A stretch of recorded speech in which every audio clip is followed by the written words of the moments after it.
Policiais italianos já estão no Brasil para tentar levar de volta para a Itália o terrorista Cesare Battisti. O médium João de Deus movimentou mais de 35 milhões de reais em suas contas bancárias desde que começaram as denúncias de abusos sexuais. Nesta edição do Jornal da Cultura, você vai ver também. Há 10 dias do Natal, milhares de pessoas invadem a 25 de março em busca de presentes mais acessíveis. Campanha da Câmara Brasileira do Livro, em parceria com a TV Cultura, incentiva as pessoas a darem livros como presentes. A área de computação deve criar mais de 1 milhão de empregos em 2 anos, a maior parte em programação.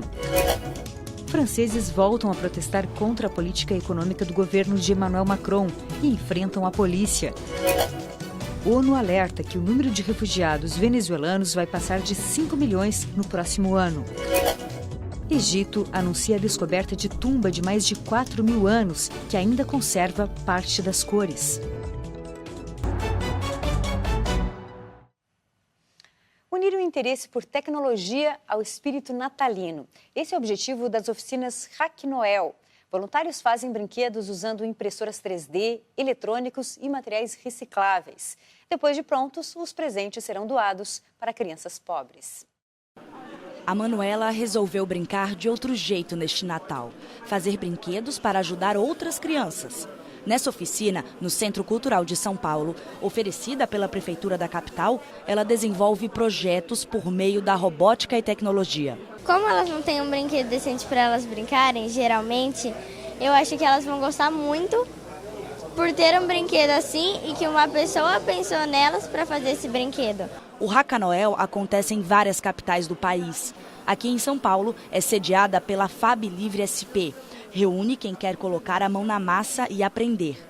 Os participantes são voluntários e vieram de todas as partes de São Paulo. Trouxeram materiais reciclados e o mais importante, a criatividade. Os brinquedos produzidos aqui serão doados ao projeto Natal Invisível, que presenteia crianças em situação de rua. O Gustavo é terapeuta e veio para unir duas paixões, pela tecnologia e ajudar o próximo. Trabalhando com o que eu trabalho, que é a hipnoterapia, eu sei a importância que esses momentos têm para as crianças, principalmente, né? Porque é a fase da infância onde a gente mais absorve informações, onde a gente mais aprende, onde a gente cria a nossa personalidade. Trenzinhos, jogos, bonecos impressos em 3D, árvores cortadas na máquina laser. Brinquedos que normalmente custariam muito caro nas lojas são confeccionados aqui. A criança se envolve muito mais, não só no brincar, mas na fabricação do próprio brinquedo. Já vi casos de crianças, falando com propriedade. Esse brinquedo é meu porque eu que fiz junto com os meus pais. Há 10 dias do Natal, a maior região de comércio popular do Brasil ficou lotada de consumidores. Mais de 1 milhão de pessoas foram às compras. Pesquisa revela que a grande maioria pesquisa os preços antes de comprar os presentes. A temperatura passou dos 30 graus, mas o calor não afugentou paulistanos e turistas que foram na rua 25 de março e também no Brás, na região central de São Paulo. 7 em cada 10 brasileiros pretendem comprar presentes neste Natal, segundo a Confederação Nacional dos Dirigentes Lojistas. 85% vão pesquisar preços. Cada um deve levar no máximo 5 lembranças e desembolsar R$ 116 em média em cada item. Isto deve movimentar quase 54 bilhões de reais na economia. Também no centro de São Paulo, o mercado municipal esteve cheio neste sábado. Nessa época do ano, 50 mil pessoas em média passam por lá diariamente para comprar ingredientes para a ceia de Natal. O bacalhau, nozes e as frutas frescas são os produtos mais procurados.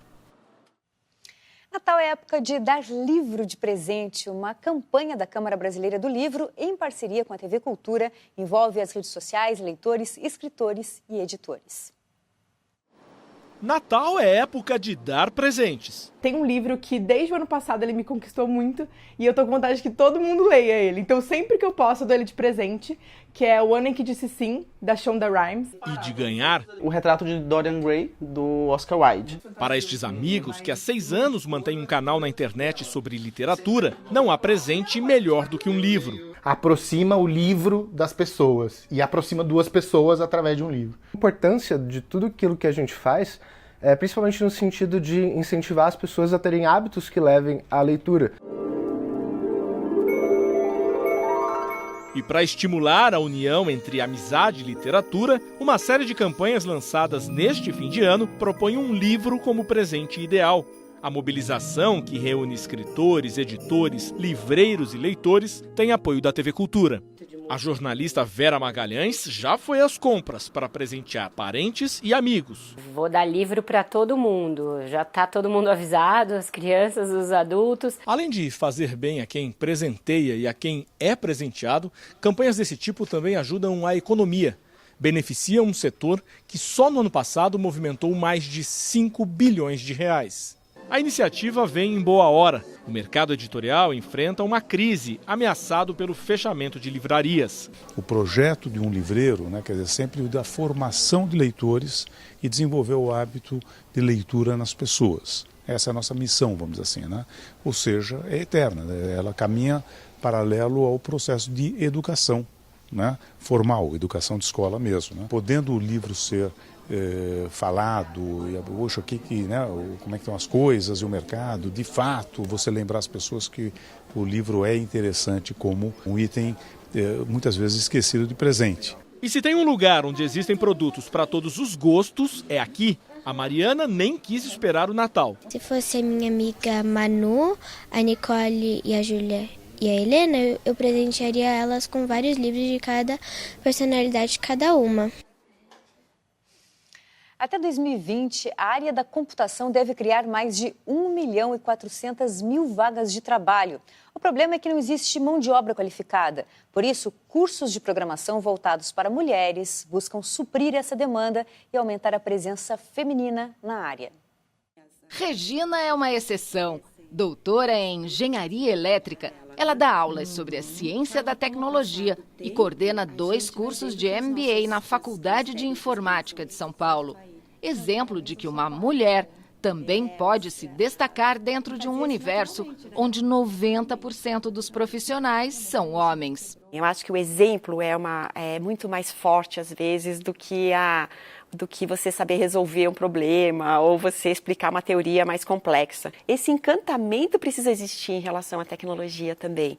Então, quando você se encanta, quando você se sente emocionalmente vinculada à tecnologia, você consegue dar essas soluções que você está vendo no dia a dia, elas emergem. E isso eu acho que o exemplo pode ser uma das formas mais rápidas de a gente conquistar com que as meninas entrem nesse mundo. As mulheres do Programaria trabalham nesse mesmo sentido. Com oficinas e cursos gratuitos de programação, elas já abriram novos horizontes para mais de 300 mulheres. Algumas já foram alunas e hoje são professoras. Todas ensinando e aprendendo que tecnologia também é coisa de mulher. A programação é uma linguagem que você vai escrevendo e coisas vão acontecendo a partir dali. É como a gente conversa com o computador, essa é a verdade, Como a gente vai colocando para o computador o que a gente quer que ele faça. É uma rede que a gente cria, para continuar uma ajudando a outra. Então, é uma puxa a outra, É o que a gente fala, vamos juntas. Aprender programação também pode ser um caminho para conseguir pagar as próprias contas. Pesquisas indicam que nos próximos 3 anos vão faltar mais de 400.000 programadores para preencher as vagas de emprego que vão se abrir. E algumas empresas já estão procurando especificamente mulheres para preencher esses postos de trabalho. Ou seja, no fim, juntos e misturados, todos ganham. Até a própria tecnologia. A tecnologia produz soluções para usuários, para a sociedade. Então, para a empresa ter funcionários que estão produzindo essa tecnologia, pensando nessas perspectivas, é muito importante. E tem vários estudos que já mostram que mais diversidade gera mais lucros para essas empresas também. Quem quiser participar ou ajudar nessa revolução, pode procurar, por exemplo, a Programaria. A oficina de hoje, para 20 mulheres, a gente teve 250 inscrições. Então é um número muito bacana porque mostra que as mulheres estão interessadas em aprender, mas ao mesmo tempo mostra que existe essa demanda reprimida que a gente quer atender, que a gente quer trazer essas mulheres. E para isso a gente precisa do apoio de empresas que estão interessadas em investir em diversidade e se conectar com essas mulheres que querem trabalhar com tecnologia. O médium João de Deus já movimentou 35 milhões de reais em suas contas bancárias, incluindo grandes retiradas desde que tiveram início as denúncias de abusos sexuais. A defesa do médium garante que ele vai se entregar nas próximas horas. A polícia italiana enviou ao Brasil uma equipe encarregada de acompanhar o terrorista Cesare Battisti, que teve sua extradição decretada pelo governo brasileiro. Battisti continua foragido e está sendo procurado pela Interpol. Já passam de 300 as denúncias de violência sexual contra João de Deus, que prometia curas espirituais às pessoas, mas acabava praticando assédio e estupros. O Ministério Público de Goiás informou que já recebeu denúncias feitas por mulheres de 13 estados, do Distrito Federal e até de 6 países. Se for condenado, João de Deus pode pegar mais de 10 anos de prisão.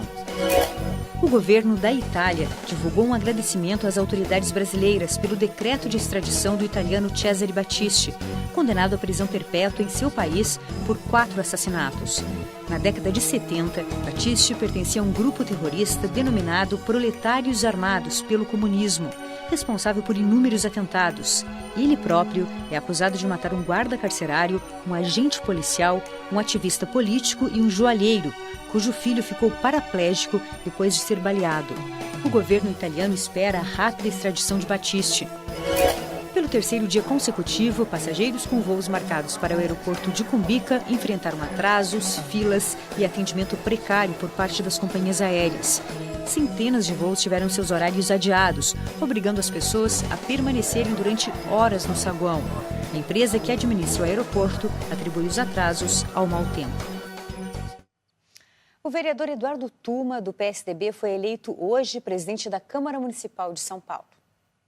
Eduardo Tuma recebeu 51 dos 55 votos para apenas um de seu opositor, Fernando Holliday, do DEM. Houve uma abstenção e outros 2 vereadores não compareceram. Eduardo Tuma contou com o apoio do atual presidente da Casa, Milton Leite, do DEM, e do prefeito Bruno Covas, do PSDB.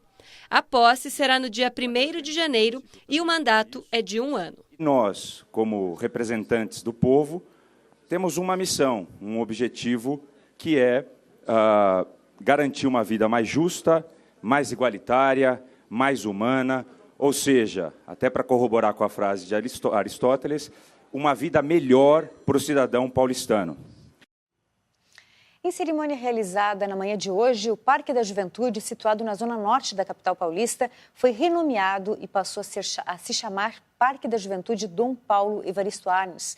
É uma homenagem ao ex-cardeal arcebispo de São Paulo, que ficou conhecido por sua luta em defesa dos direitos humanos durante a ditadura militar.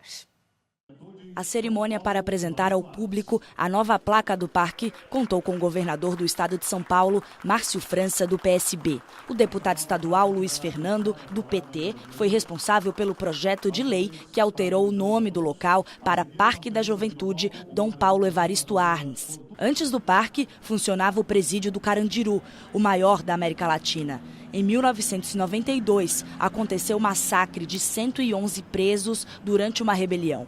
A tragédia foi um dos motivos para a desativação da casa de detenção. A mudança do nome faz parte da comemoração dos 70 anos da Declaração Universal dos Direitos Humanos. O Parque da Juventude Dom Paulo Evaristo Arnes homenageia quem teve uma vida marcada pela luta contra a ditadura e em defesa dos direitos humanos. Dom Paulo Evaristo Arnes escreveu 56 livros. Um deles, chamado Brasil Nunca Mais, escrito de forma clandestina, retrata as torturas e graves violações aos direitos humanos durante a ditadura militar. A presença do nome Dom Paulo Evaristo Arnes aqui, além de uma homenagem a ele, uma homenagem à esperança, né? Aquela que você a cada dia renova, a Igreja Católica, a luta que ele teve, aos direitos humanos e, em especial, aquela intermediação que ele fez em momentos tão difíceis do Brasil, criando alternativas para as pessoas em busca de liberdade, de igualdade e de fraternidade. E veja daqui a pouco uma análise dos principais acontecimentos políticos da semana. As irregularidades envolvendo um assessor do filho do presidente eleito podem abalar todo o clã familiar? E ainda, o MASP, Museu de Arte de São Paulo, promove pelo 2º ano a campanha Adote uma Obra. Você também pode contribuir para a preservação do nosso patrimônio cultural. Não saia daí que a gente volta rapidinho.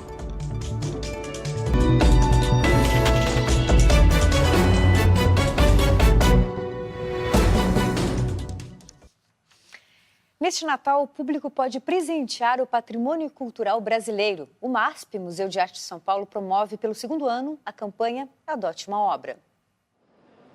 Um tom cinzento, corpos sofridos, uma família fugindo da seca, como tantas outras. A mais forte corrente migratória do século XX no Brasil, retratada por um dos mais importantes pintores brasileiros. Cândido Portinari fez Os Retirantes em 1944, durante o chamado Êxodo Nordestino. Mais de 70 anos depois, a obra, um dos destaques do Museu de Arte de São Paulo, deve ganhar um restauro. Como o trabalho não é barato, o MASP lançou uma campanha para arrecadar dinheiro. Quem faz a declaração completa do imposto de renda pode doar até 6% do valor devido. É só entrar no site do museu até o dia 29 e clicar no link da campanha. A gente entende que o público frequentador e amante das artes pode realmente adotar uma obra de arte do museu e ajudar a instituição a manter essa obra em perfeito estado. O restaurador é o único que pode ultrapassar aquela linha branca que marca a distância que o público deve ficar da obra. E ao fazer isso, ele vai encontrar falhas que nossos olhos, desavisados, não conseguem enxergar. E ao encontrar estas falhas, ele terá uma dupla missão: trazer de volta características que o artista quis empregar em sua obra, sem alterar a essência do que ele quis mostrar. A gente entende a pincelada do pintor, a gente entende como ele fez, como ele construiu a composição e a obra. Então, com esse tratamento de restauro, a gente vai conseguir revelar certas coisas que o passo do tempo, as intervenções anteriores estavam ocultando. Os Retirantes deve ser o 2º quadro do MASP restaurado por meio de doações. O Escolar, do holandês Vincent van Gogh, está sendo recuperado no museu que leva o nome do pintor, em Amsterdã, na Holanda. O trabalho, estimado em R$250 mil, deve ser concluído no 1º semestre do ano que vem. Mas o sucesso destas ações depende da comunidade. O Pedro pretende colaborar. A pessoa tem esse sentimento de pertencimento. Saber que, de alguma forma, naquele momento específico, naquele ano, naquele período, ela contribuiu de alguma forma com o restauro e contribuiu para que futuras gerações possam ter acesso ao que ela está vendo hoje, né? E agora, para analisar os acontecimentos políticos da semana, recebemos o filósofo Luiz Bueno e o consultor político Carlos Manhanelli. Boa noite, senhores. E a gente começa a semana cheia de notícias, né? A gente começa falando do decreto de extradição assinado pelo presidente Temer, do Cesare Battisti. Se ele for encontrado, que ele está sendo procurado pela Interpol, ele então vai cumprir a pena pelos crimes que ele cometeu na Itália, né? Finalmente. Sim. Eu acho um momento importante do Brasil corrigir uma situação internacional complicada, né, que a administração brasileira interveio numa situação de outro país, ou seja, a gente se colocou numa condição de alterar ou modificar ou julgar novamente algo que já estava com um processo completo, né, na Itália, e a gente vai dar acolhida a alguém que foi julgado e condenado segundo as vias corretas, jurídicas, né? Então, parece que é um momento necessário do Brasil se ajustar nessa situação internacional. É inevitável que a gente chegasse nesse momento aí. Foram duas visões completamente distintas, né?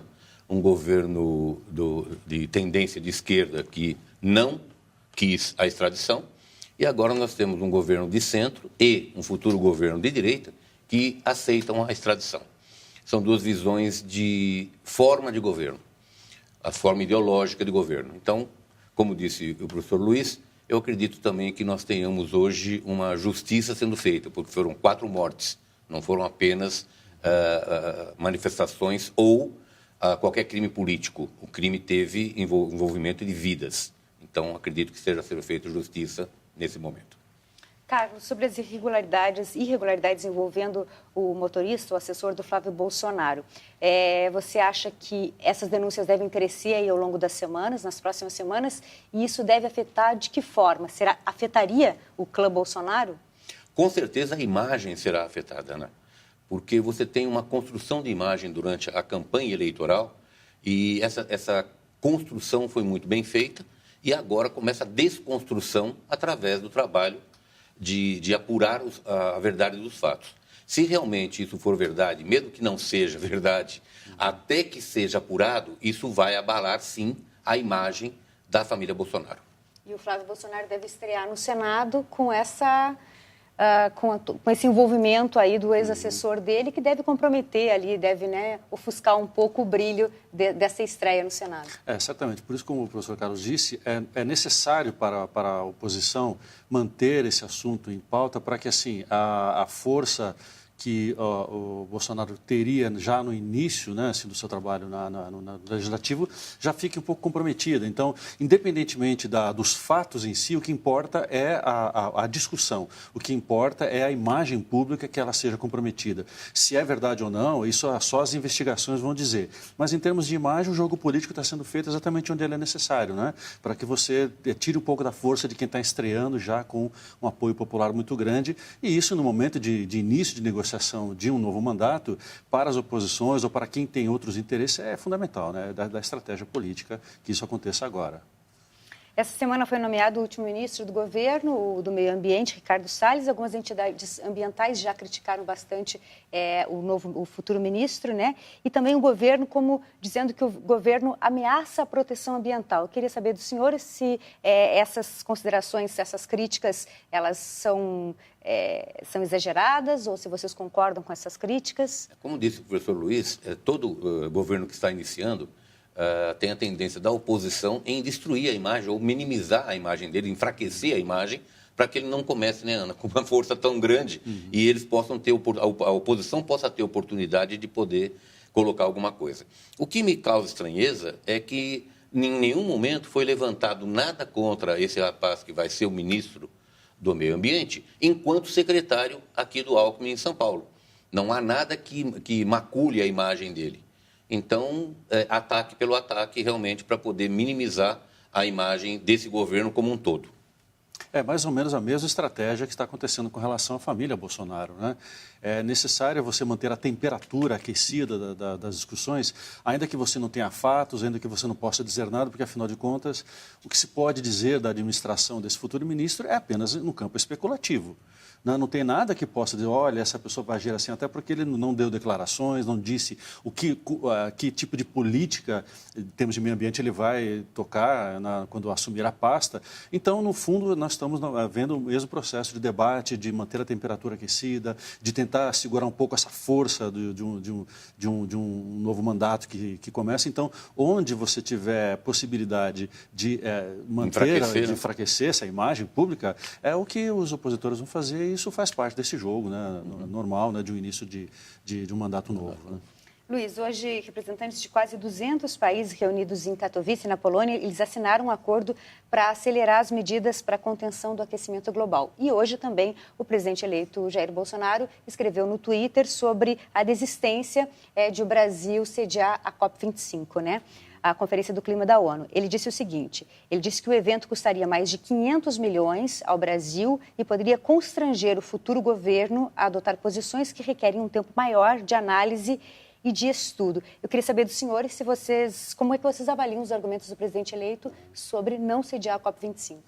Do ponto de vista da campanha que o Bolsonaro fez, o argumento que ele utiliza é coerente com a campanha, é coerente com a imagem pública de alguém que diz que está preocupado com o gasto público, com o gasto que tem, na visão dele, nas palavras dele, um viés ideológico, seja fato ou não, né? Isso é coerente com todo o discurso, com a imagem pública dele. Para quem está preocupado com a estrutura do Estado, realmente 500 milhões é um grande valor, né? Assim, é importante em qualquer situação. Mas, assim, eu também vejo como a questão novamente, o clima está associado à política de meio ambiente. Qual vai ser a política em relação ao meio ambiente e aos acordos climáticos que estão sendo feitos? Nós não sabemos ainda. Não sabemos realmente na prática o que vai ser produzido. Então, é uma maneira de realmente ele evitar que essa situação trazida para dentro do Brasil esquente uma discussão ou traga problemas que ele não precisaria enfrentar agora, quando ele vai ter outras prioridades em termos de início de mandato, prioridades assim, que são urgentíssimas em termos de Brasil, grandes reformas. Isso só seria um desvio de atenção e gerar notícia contrária que ele não precisaria nesse momento. O que me chama mais atenção, Ana, é a questão do dinheiro.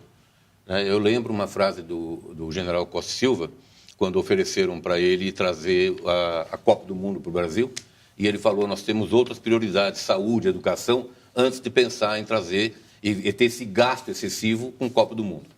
E eu vejo que a linha do governo Bolsonaro é a mesma.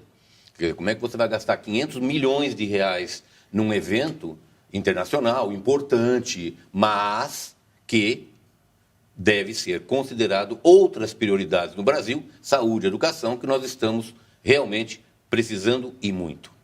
Perfeito. Conversamos com o consultor político Carlos Magnanelli e professor da ESPM, e com o filósofo Luiz Bueno, professor da FAP. Agradeço muito a presença de vocês neste sábado aqui na TV Cultura. É um prazer. Prazer, Ana. Manifestantes voltam a ocupar as ruas de Paris em protesto contra o governo de Emmanuel Macron. China comemora os 40 anos das mudanças econômicas e da abertura para o Ocidente.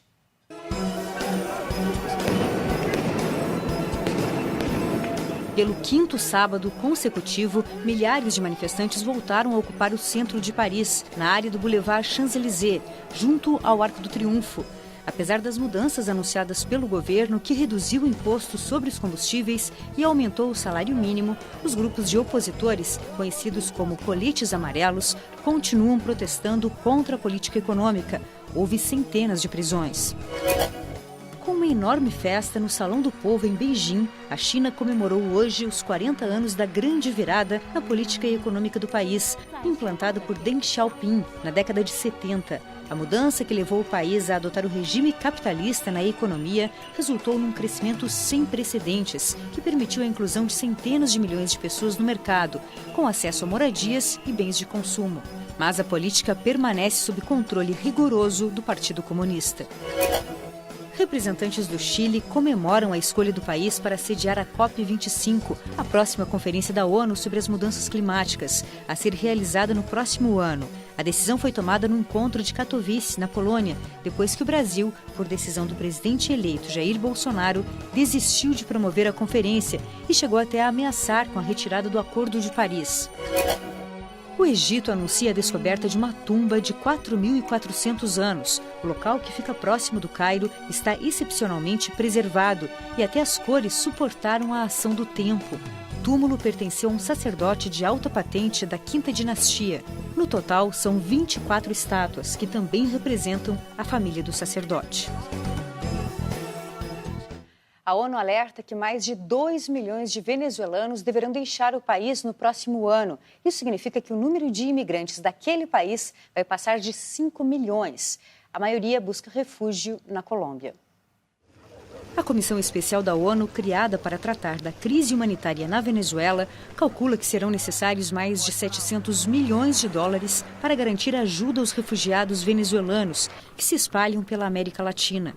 As pessoas deixam o país para fugir da fome, da violência, da falta de remédios e do desemprego, entre outros fatores.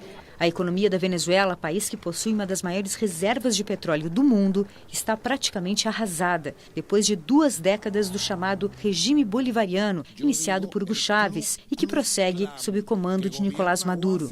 A ONU calcula que até o final do próximo ano, 5 milhões e 300 mil venezuelanos terão deixado o país. Desse total, mais de 2 milhões irão para a Colômbia, que já recebeu 1,5 milhão de refugiados. Em segundo lugar, vem o Peru, com mais de 1 milhão.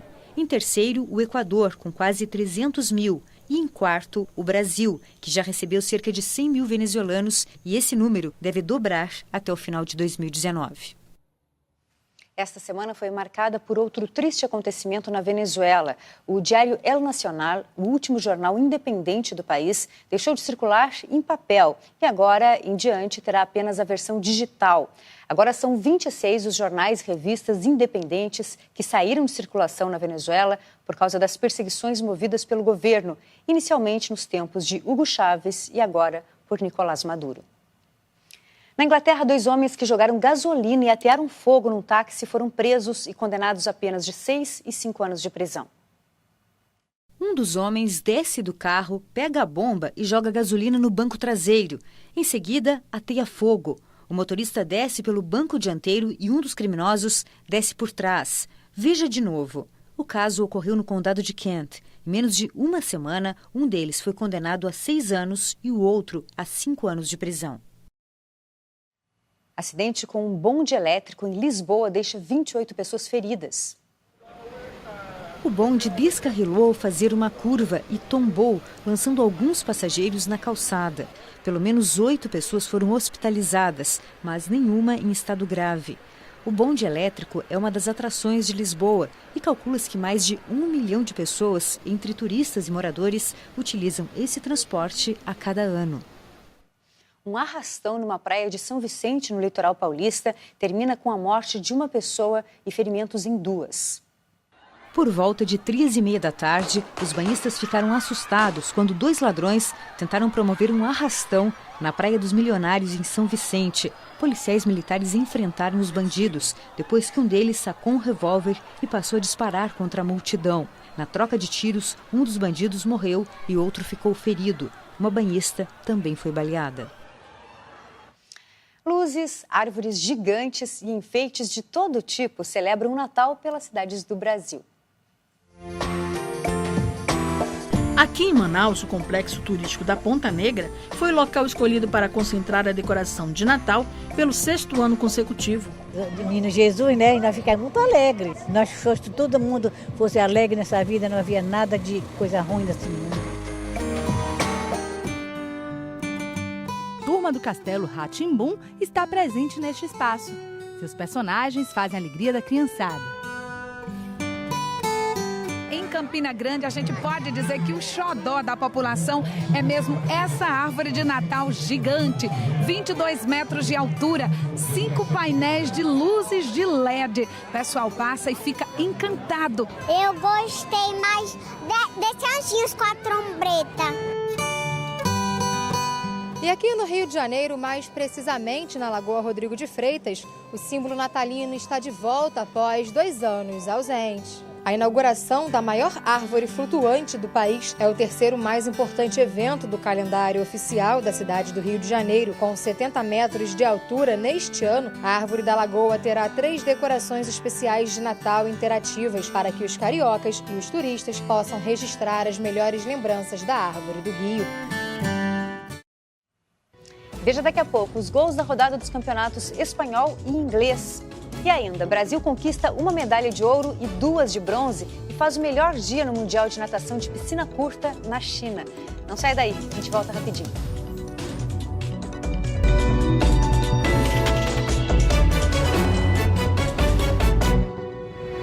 Agora vamos às notícias do esporte com a Adriana Cimino, já está aqui. Boa noite, Adriana. O que você traz de bom pra gente? Oi, Ana. Boa noite para você, boa noite para todo mundo. A gente começa falando sobre natação. Sábado foi de medalhas para o Brasil no Mundial de Natação em Piscina Curta em Hangzhou, na China. Nossos atletas subiram 3 vezes ao pódio no melhor dia de competição para os brasileiros. O ouro veio com o veterano Nicolas Santos, que venceu os 50 metros borboleta com o tempo de 21 segundos e 81 centésimos. Aos 38 anos, ele se tornou o mais velho campeão mundial de natação. Essa é a 2ª vez que Nicolas conquista o 1º lugar na prova. Em 2012, ele também levou o ouro no Mundial em Istambul. Nicolas Santos ainda integrou o quarteto brasileiro que conquistou o 3º lugar no revezamento 4x50 medley. A equipe, também composta por Felipe Lima, Guilherme Guido e César Cielo, ficou atrás apenas de Rússia e Estados Unidos e garantiu a medalha de bronze. O 3º pódio brasileiro deste sábado foi com Brandon Almeida. Com 21 anos, o representante da nova geração fez o melhor tempo da sua carreira e conquistou o bronze na final dos 400 metros medley. Bom, e amanhã é o último dia do Mundial com chance de medalha para o Brasil. Obrigada, Adriana. Boa noite. Boa noite. E o Jornal da Cultura fica por aqui. No nosso Boa Noite de hoje, deixamos vocês com mais imagens da tumba recém-descoberta no Egito, uma região ao sul do Cairo, um tesouro arqueológico de 4.400 anos. Nós voltamos na segunda-feira com o Jornal da Cultura, primeira edição ao meio-dia e depois às 21h15. Uma boa noite a todos e um ótimo domingo.